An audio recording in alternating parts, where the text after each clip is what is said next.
So thank you for inviting me to deliver a brief informal keynote presentation for Reading the Label, Periodization, Style and the Humanities. It's like you already know me and my predilection for skipping keynotes and going to the pub instead. Inspired by Susie's wonderful poster image for this conference, I want to start with a similar painting by Tai-Shan Schierenberg, one of the judges on the Portrait and Landscape Artist of the Year programs, his Wanderer Before a Sea of Fog.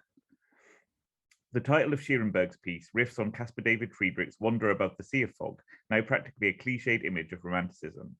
Schierenberg's painting takes an ironic stance towards Friedrich's. Friedrich's Wanderer is a male mountaineer, positioned above a sublime scene, and often interpreted as demonstrating his mastery over nature, although elements of the painting might emphasize instead the wanderer's fragility before nature, focusing on the figure's precipitous position and imagining a perspectival shift in which he is rather a tiny figure in an overwhelming landscape. Schierenberg's Wanderer, on the other hand, looks like a female museum visitor standing in front of a Rothko painting, with the title suggesting the viewer's incomprehension in front of the artwork. A possible interpretation of the painting is that Schierenberg is ridiculing his Wanderer's aesthetic confusion. The romantic sublime of Friedrich's painting collapses into postmodern abjection. I think this misses the deeper connection between the two works in favour of their superficial differences: male, female, nature, art, inside, outside, above, before. Schierenberg's postmodern aesthetic registers that both he and Friedrich present a painted figure in the foreground looking out at an equally figurative background, whether that is Schierenberg's representation of a Rothko piece or Friedrich's no less mediated version of the Alps. Rather than reading Schierenberg's painting, which I think is both funny and striking, as condescending, I argue that he is taking seriously the problem of reading the label with which we are concerning ourselves today. How do we experience the sublime now? Can feeling ridiculous before a sea of fog, artistic or natural, generate a meaningful aesthetic response? Can we make sense of Romanticism, for example, from, as my subtitle suggests, a position of lowness, a position of silliness and vulnerability? Indeed, I want to theorize the ridiculous as a combination of the low, the silly, and the vulnerable, from the established queer and post-colonial theoretical paradigms of Jordan Stein's silly theory, Jack Halberstam's low theory, and Julieta Singh's vulnerable reading. Stein's silly theory takes the silliness of theory seriously, exploring, quote, the queer material of which theory is made, that big, difficult idea which always threatens to turn into a puddle of soft and ridiculous goo. Ridiculous theory focuses on moments in literary and philosophical culture which make good or bad on this threat, moments of failure and misunderstanding when big, difficult ideas seem about to turn into a puddle of soft and ridiculous goo. Jack Halberstam's low theory, like Stein's silly theory, takes seriously the opportunities afforded by silliness in the queer art of failure. Predating Christina Sharp's clarion call to undisciplined literary and cultural studies in her In the Wake, Halberstam offers an alternative set of undisciplined theses. First, resist mastery. We might read failure, for example, as a refusal of mastery. Second, privilege the naive or nonsensical stupidity. And finally, suspect memorialization.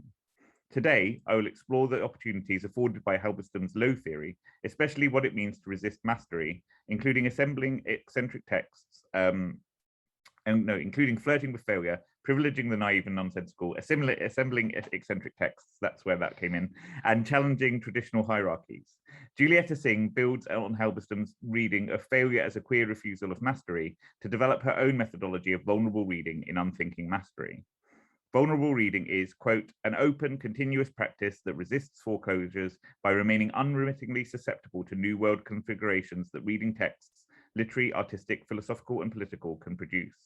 Vulnerable readings resist disciplinary enclosure, refusing to restrict in advance how and where one might wander through textual engagement. Singh's practice of openness and resistance, susceptibility and refusal, gives her permission to walk amongst a personally selected and reflexive canon of post-colonial literary texts. Singh states that the practice of vulnerable reading can move us beyond mastery, not in the sense of exceeding it, but in the sense of surviving it in order to envisage being otherwise in and for the world. Ridiculous theory, too, offers itself as a low, silly, and vulnerable way of being otherwise in and for the world. In this paper, I want to focus on an issue that is of perennial concern to Romantic studies, how we engage with representations of the natural world. To accomplish this, I could take some well-trodden paths, thinking about Wordsworth and Shelley in the Alps, for example. Or I could take some roads less travelled, considering Coleridge falling down Broadstand, which he experiences as a fall from the sublime into the ridiculous, alongside examples from children's literature and Romantic period joke books. In the chapter this paper prefigures, I do just this, so please ask me about it if you want to hear more. Today, I'm going to leap over these highways and byways to think about The Trouble with Nature, a 2020 film by Ilham Jacobi, which imagines Edmund Burke on a less than grand tour of the Alps, preparing a field guide to the sublime, accompanied by his beautiful Native American servant, Awak, whom the film invents as a fictional foil for Burke. Before we get to the film itself, though, I want to briefly review the relationship between the sublime and the ridiculous in theories of the sublime. Although Burke's A Philosophical Inquiry into Our Ideas of the Sublime and the Beautiful largely eschews the ridiculous, the original treatise on the sublime, usually attributed to the first-century Greek philosopher Longinus, sets up a relationship between the sublime and the ridiculous developed by later 17th and 18th century literary theorists such as Boileau, Fontenelle, John Dennis, and later John Paul Richter, a central figure in my Romantic Ridiculous project, who argues that ridiculousness resides in failure and misunderstanding, leading to new perspectives on nature, society, and childhood. Developing his argument that the pseudo-tragic misses the sublime and gradually sinks from the terrible to the ridiculous, Longinus argues that writers including Gorgias of Leontini, Callisthenes, Clitarchus, Amphicrates, Hegesias, and Matris, quote, think themselves inspired, but their supposed ecstasy is merely childish folly. In other words, instead of reaching the sublime, these writers are silly, low, ridiculous. Like me, you may not have heard of Gorgias of Leontini or his ridiculous brothers, but Longinus does not spare even Homer from ridicule, arguing that the Odyssey represents a falling away from the Iliad, from epic strength to elderly frailty, from the sublime to the ridiculous. The difference between these two books shows, quote, that great genius with the decline of vigor often lapses very easily into nonsense. Criticizing various episodes in the latter epic, including Aeolus's wineskin and Circe's spell creating, quote, porkers in tears, and concluding that Homer's, quote, character sketches of the daily life in Odysseus' household constitute a sort of comedy of character. For Longinus, though, sublime style demands this risking of ridiculousness. The irregularity he celebrates as part of the sublime threatens to lower a writer as much as it elevates them. Burke seeks to differentiate himself from Longinus by treating the sublime as a question of empirical taste over literary style. Whilst Burke might not connect his sublime with the ridiculous slips into his inquiry at several points. Burke famously enumerates a series of natural and cultural phenomena which arouse passions associated with the sublime, including obscurity, power, infinity, difficulty, light, colour, and sound. When he reaches smell and taste, bitters and stenches, he adds classical quotations because he explains, some friends for whose judgment I have great deference were of opinion that if the sentiment stood nakedly by itself, it would be subject at first view to burlesque and ridicule. But this, I imagine, would principally arise from considering the bitterness and stench in company with mean and contemptible ideas, with which it must be owned they are often united. Such an union degrades the sublime in all other instances as well as in those.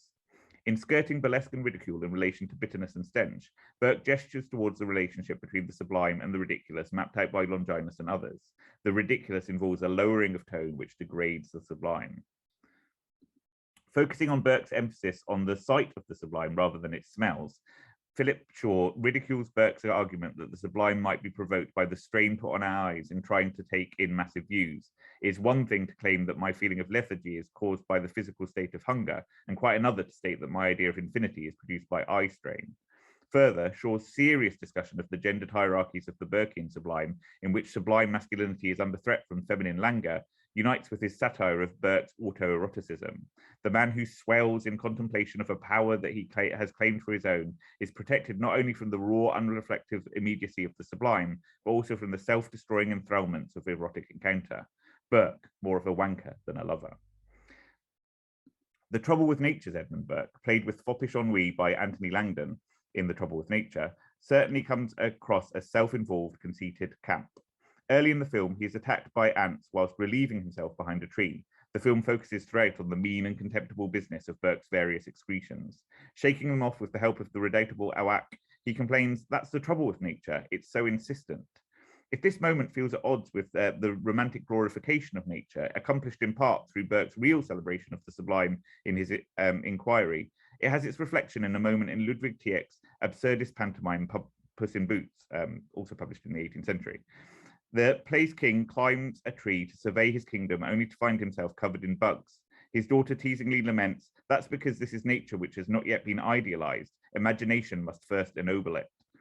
The Trouble with Nature shares with Puss in Boots an ironic and ironizing understanding of nature as insistent, a reality which presses uncomfortably on our ideals and our imaginations. Throughout the film, Burke dismisses nature as useless, disgusting, and ridiculous. To a farmer from whom he commandeers a room, he airily dismisses the surrounding landscape by falling into 21st century idiom. I'm just so over all this nature, so sick of it. Later in the film, Burke seeks to experience the sublime firsthand by nervously approaching the edge of a precipice with the help of Awak. As he approaches the abyss, he narrates his internal experience of the sublime. I feel a tightening now in my behind. The film represents Burke's experience of the sublime as a teetering on both a literal and a figurative edge. Literally, Burke collapses at the precipice, straddles the edge, then lolls back, seeking comfort from his long-suffering servant. Figuratively, the scene takes us from the sublime landscape to Burke's ridiculous, farcical approaches to it. The film then shifts to Burke and Awak back in the farmer's hut.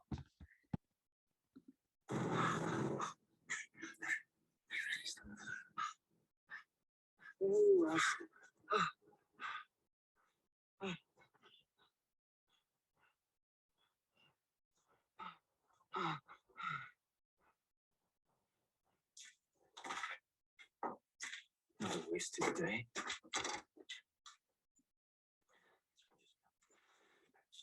It was ridiculous. Wasted. What I saw was magical. It was like something inside yourself. Inside you, and it was beautiful. I feel you had a spiritual experience for the very first time. I've said nothing of the sort. I don't remember anything of this. As far as I'm concerned, you're making this up. You don't believe me. It came from behind you. It came from behind me. You're talking about my arsehole? No, sir, please.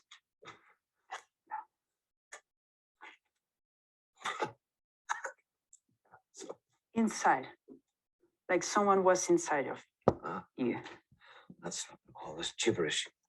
Absolute twaddle. You make this up, I'm sure. You have a very vivid imagination. You don't believe myself. You don't believe. No, I do not believe you. I do not believe you. Am I supposed to trust you with... It was a light, sir. Light? Yes. I was trying to tell you something, which you could hear. You're saying there was a light that I could see or hear? A light. And yet I don't remember. Illumination, sir. I cannot submit to superstition. Stupid. The stuff of imbeciles. In this case, there is no evidence to show it would be reasonable for reason to submit. Therefore, it is irrational, unenlightened. The world is not rational as you think. We are not just body and mind. We are something else, something bigger that is connected with everything. Nature has a soul. We all have a soul.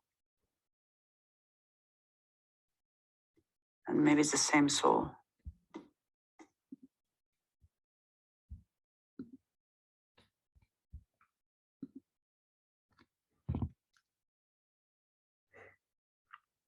Burke seeks to dismiss his experience as ridiculous, whereas Awak argues that what she saw was magical, beautiful, constituting Burke's first spiritual experience.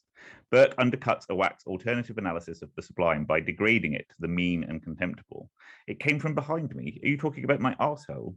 Burke's juvenile rebuttal here links back to his more serious description of experiencing the sublime as a tightening of his behind, and foreshadows Awak's romantic conception of an experience beyond modern mind of our soul, which Natalia Acevedo, the actress, pronounces, perhaps deliberately, as something like arsehole. Indeed, Awak's relationship with Burke resembles Sancho Panza's with Don Quixote, balancing civility with sarcasm, care with contempt. Although she voices something close to romantic pantheism in the preceding scene, Awak articulates a more skeptical perspective in relation to Burke throughout the film. Burke asks her if her Native American tribe worships darkness, to which she replies, not really, stating that the change from day to night becomes habitual. Awak's own questioning often undercuts Burke's posturing, responding to Burke's definition of the sublime as a new sensation that I invented, I mean, in part, with "you confuse me, sir," leads Burke to admit, frankly, I'm confused by my own ideas, ridiculous ideas. When Burke asserts man's mastery over nature, nature is tamed to our will, he says. Awak asks if this is like their own master-servant relationship, adding she would be scared to feel myself the master of something so big. When she asks Burke, "What is the reason you brought me here?" and he answers, "Well, I couldn't very well travel alone," she responds dryly, "Oh, you're right about that, sir."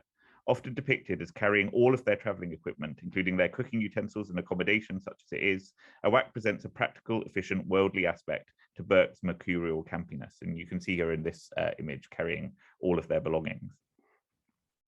Burke's search for the sublime leads him and a whack to seek a cathedral of ice in the Alps, in the process of which Burke loses a whack and finds himself prefiguring, in the uncertain chronology of the film, Friedrich's Wanderer painting, which comprises the final image of the film. As always with The Trouble with Nature, though, this painterly reenactment, as a 2020 film reflecting on romantic aesthetics, is undercut by the sound of Burke urinating from the summit, muttering as his last lines in the film, "Despicable." What can The Trouble with Nature tell us about the trouble with reading labels, the trouble with periodization, style, and the humanities? If I were a more pedantic scholar, I could criticize the film's anarchic periodicity. It seems as though Burke travels to the Alps to rewrite an early version of the inquiry, but a scene later shows a whack leafing through the 8th edition. Its conflation of later models of the sublime, such as Wordsworthian egotism with Burke's cooler empiricism, even the spelling of Samuel Johnson's surname with 2 S's in the credits, which reveal the identity of 2 debt collectors who arrive in Burke's abandoned London home as Johnson and Reynolds, looking for money from their club. However, I argue that The Trouble with Nature uses its fantasy version of Burke to muse on our own debts to Enlightenment philosophy and romantic aesthetics in the way we see the world. The film also suggests that we can move through ridiculousness towards something else. After Burke takes magic mushrooms, has a vision of the Cathedral of Ice, and throws up whilst growling at a tree, he is reunited with a whack before they take on their final journey into the Alps, and they hug. In this moment, the markers which formerly bound their relationship, master, servant, Quixote, Sancho, fop, fixer, man, woman, dissolve, leaving them and us on the cusp of unarticulated new possibilities. The film plays with periodicity to express 21st century concerns about our impact on the environment and how this is tied to imperial ideologies of mastery and servitude through its stylish exploration of 18th century aesthetic theory and practice. By bringing out Burke's lowness, his silliness and vulnerability, it begins to think anew about humanity. Thank you very much.